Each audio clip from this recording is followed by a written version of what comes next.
as they've broken our tie here in the final minute of the fourth. I don't know how many more of these my heart can take, my man. I just don't know. Another big touchdown. Late in the game, they look like they're in control, but still, there's a chance. Block the extra point, go down and score, kick the extra point themselves. They can pull this one out. Yeah, but also on the sideline that just took the lead, you got to get your defense ready and the special teams unit for the kickoff coming up. Yeah, you're exactly right. Got to pull everyone together and make sure they're still focused and aren't already celebrating a win.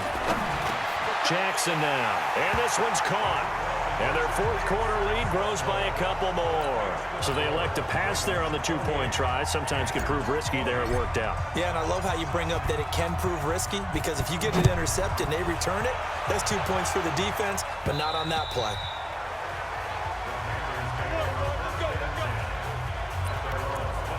So now Newton and the Panthers down 28-20, a little under a minute to go. They need a touchdown and, of course, the two-point conversion as well. Here we go.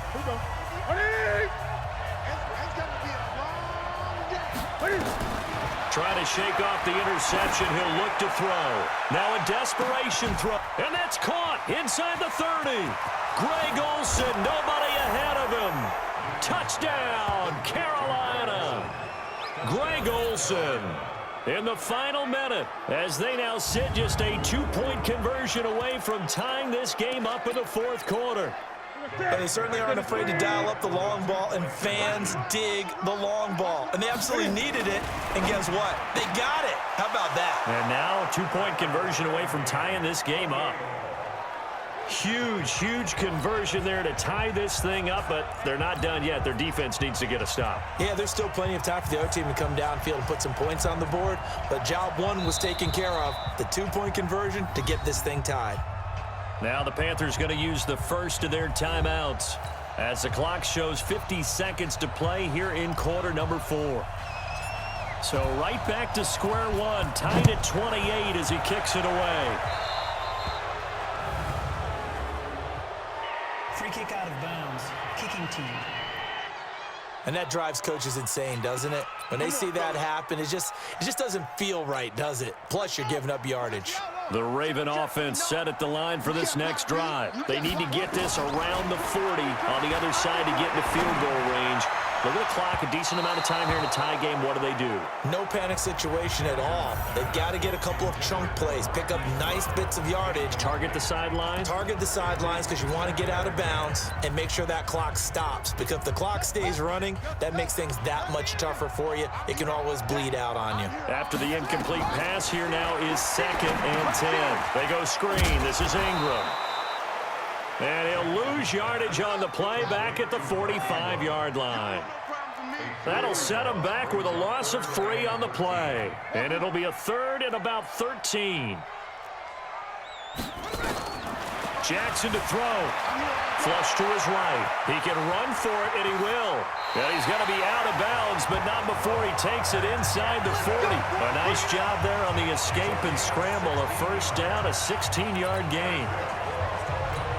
So it's up now to one of the most accurate kickers in NFL history, Justin Tucker. This from long, very long range. And we've got a timeout.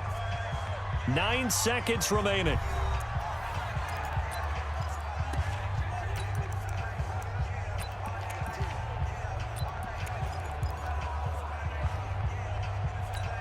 So it's up now to one of the most accurate kickers in NFL history, Justin Tucker. This from long, very long range. And off the crossbar, and it kicks back out. Needed maybe a foot or two, but it's no good as it stands. And a costly one there as this game remains tied here in the 4th. Good starting position for the Panthers as they come up 1st and 10 at their own 46. Taking a shot for Samuel. Got a man, it's caught inside the 10. And all of a sudden, they're knocking on the door inside Baltimore's 10.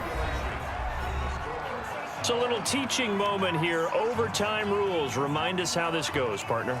Okay, so in the past, we had sudden death. First team to score wins, but no longer. Now, if the team receives the ball, scores a touchdown, they win the game. If they kick a field goal, though, or don't score, the other team gets a possession. And after both teams get a possession, then we're into sudden death. First team to score wins the game.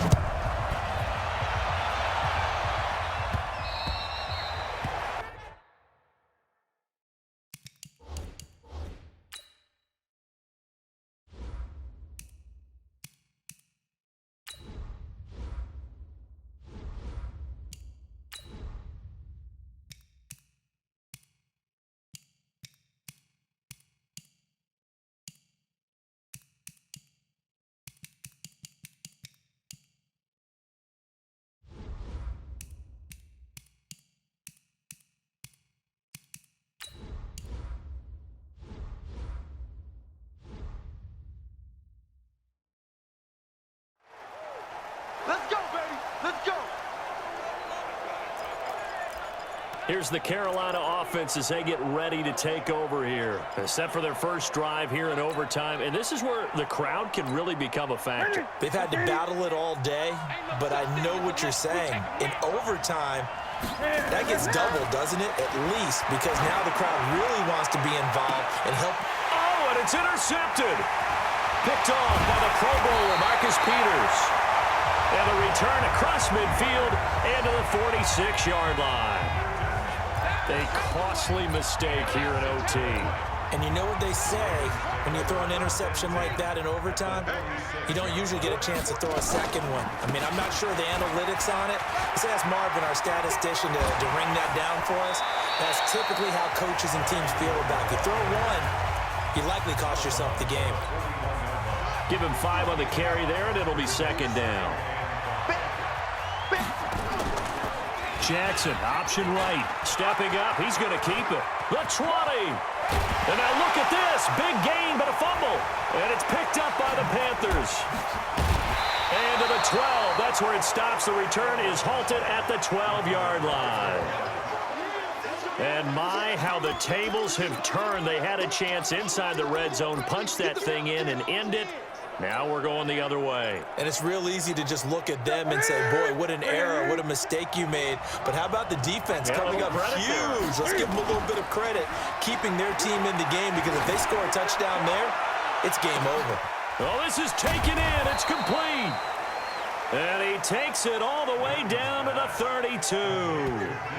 A huge play there in overtime. 55 yards. Well, in overtime, I think coaches always wondering, where's that magic line for my kicker? They're already in field goal range after that big play. I'm glad you brought that up, because that magic line can change throughout the game. It's constantly being updated by teams. It starts with pregame. Okay, how do you feel? As the game goes on, they might ask him again, still feel that same number? Is it a different number? Right hash, left hash, what do you need? And that goes into the play calling in OT. It's a 6-yard pickup, and it gets him to 2nd and 4. Let's talk a little football 101 here, because one of the keys to advancing the ball downfield, success on first down. Huge difference, as we know, between 2nd and 4 and 2nd and 8 and 9.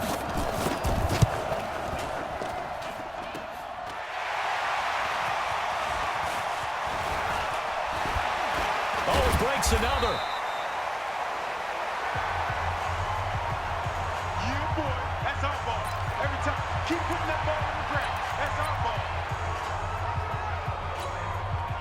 The Baltimore offense at the line, set to get going. Neither team scored yet. Now we go to sudden death. Next points win this game. How about the tension right now? It is ratcheted up, isn't it? I mean, now whatever happens, points are scored, that's your ball game. Can't wait to see the defense now. Do they get a little more aggressive in order to not let the team just drive the ball easily down the field? Got to be careful, though, right? Yeah, if you're too aggressive, you just give up something easy and cheap. But some defensive coordinators, they'd rather take a stand that way as opposed to being nickel and dime down the field. They run. It's Mark Ingram. He'll get the first down and more inside the 20. And he's into the end zone for the touchdown and the game winner in OT.